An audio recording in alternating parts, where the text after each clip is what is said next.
Israel has launched a major airstrike on Tehran, targeting more than 20 military and nuclear-related facilities. According to the Israel Defense Forces, 60 fighter jets were deployed using precise intelligence to strike high-value targets deep within Iranian territory. The main objectives included uranium enrichment sites, centrifuge production plants, and research centers believed to support Iran's nuclear weapons program. Israeli officials claimed these facilities were key to Iran's attempt to rapidly increase uranium enrichment capacity. In addition, missile component factories and air defense development sites were also hit. The IDF stated that these strikes aimed to significantly weaken Iran's military infrastructure. Iranian media reported that air defense systems in Tehran were activated in response to what they described as hostile targets. However, no details were given on the success of the interceptions. Earlier that day, Israeli Defense Minister Yoav Gallant announced that Israeli forces had destroyed Iran's national police headquarters in Tehran.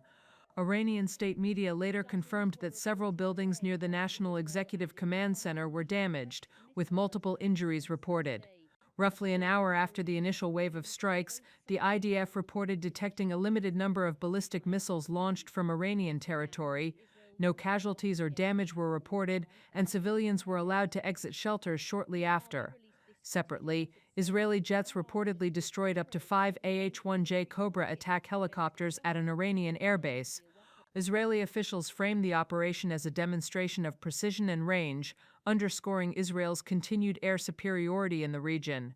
This marks one of Israel's most direct military actions on Iranian soil to date, raising concerns about a potential wider conflict in the Middle East. Israeli officials believe that former U.S. President Donald Trump is likely to support a direct military strike on Iran's nuclear facilities, particularly the Fordow enrichment plant. However, they also insist that even without U.S. backing, Israel alone could deliver significant damage to the site. Fordow is a deeply buried underground uranium enrichment facility built under a mountain to protect it from aerial attacks. According to Axios, Israeli Prime Minister Benjamin Netanyahu and Ambassador Yechiel Leiter have both hinted in recent interviews that Israel has alternative options beyond airstrikes. Among them is a potential special ground operation targeting the Fordow site, similar to an IDF raid in September 2024 on an underground missile factory in Syria. With Israel now reportedly having full control over Iranian airspace, such an operation is seen as bold but feasible. Sources say that if bombs can't reach deep enough, Israel is prepared to send people to do it manually. Military analysts also point to other methods. Justin Crump, CEO of the geopolitical risk firm Sibylline, told The Telegraph that Israel could target key vulnerabilities such as access points, ventilation shafts, and power supplies connected to the Fordow complex. Even without physically destroying the centrifuges, disabling these systems could seriously impair the facility's operations. In fact, 9 of Iran's top nuclear scientists are known to have been killed in recent years, allegedly by Israeli forces. Their loss is expected to greatly disrupt the country's nuclear infrastructure, including the Fordow plant. Wes Rumbaugh, a fellow at the Center for Strategic and International Studies, noted that while Israel may be capable of temporarily disrupting Fordow, long-term damage would likely require U.S. assistance. To sustain pressure, Israel would also need to maintain a high tempo of airstrikes to outpace any repairs or countermeasures by Iran. One earlier plan presented during the Obama administration even proposed inserting Israeli special forces via transport helicopters to infiltrate Fordow, plant explosives, and destroy it from within. However, such a mission is viewed as highly dangerous and unlikely to be approved by Prime Minister Netanyahu. The most realistic and lower-risk approach, given Israel's air superiority, remains focused on temporarily disabling the Fordow facility through precise attacks on its power supply, tunnels, and ventilation systems. A new wave of concern is rising over Iran's nuclear program after the International Atomic Energy Agency, IAEA, reported that a significant stockpile of enriched uranium has gone unaccounted for. On June 18, 2025, IAEA Director General Rafael Grossi announced that Iran has lost oversight of 409 kilograms of highly enriched uranium, enough to build up to 10 nuclear warheads. The material was reportedly stored at an underground facility in Isfahan. However, ongoing Israeli military operations in the region have prevented inspectors from verifying the uranium's presence or safety. In a statement published by Bloomberg, Grossi warned that the escalation of Iran's nuclear activities, especially during an active conflict, poses a serious threat to global security.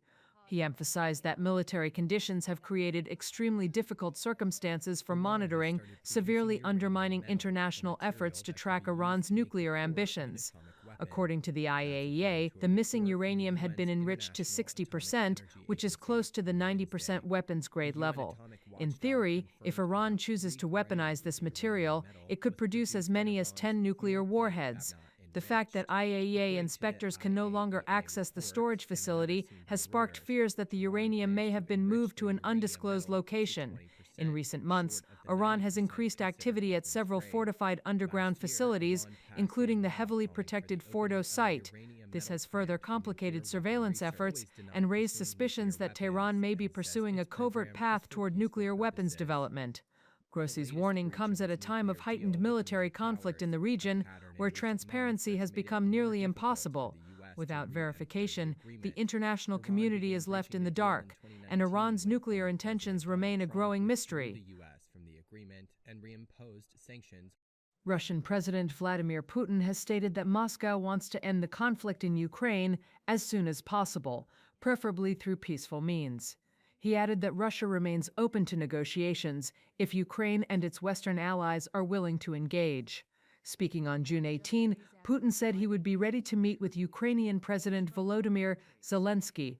He stressed that Russia is not concerned about who represents Ukraine in the talks, but any final agreement must be signed by legally authorized Ukrainian authorities. The Kremlin has long questioned the legitimacy of Zelensky, claiming his presidential term ended last year. In February, Kremlin spokesperson Dmitry Peskov reiterated that while Putin is open to negotiations with Zelensky, the legal status of Ukraine's leadership must be addressed.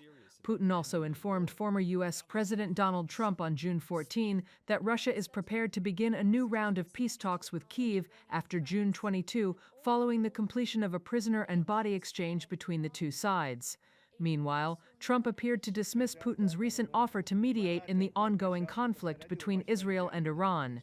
Speaking to reporters on June 18, Trump said he told Putin to focus on ending Russia's own war in Ukraine first.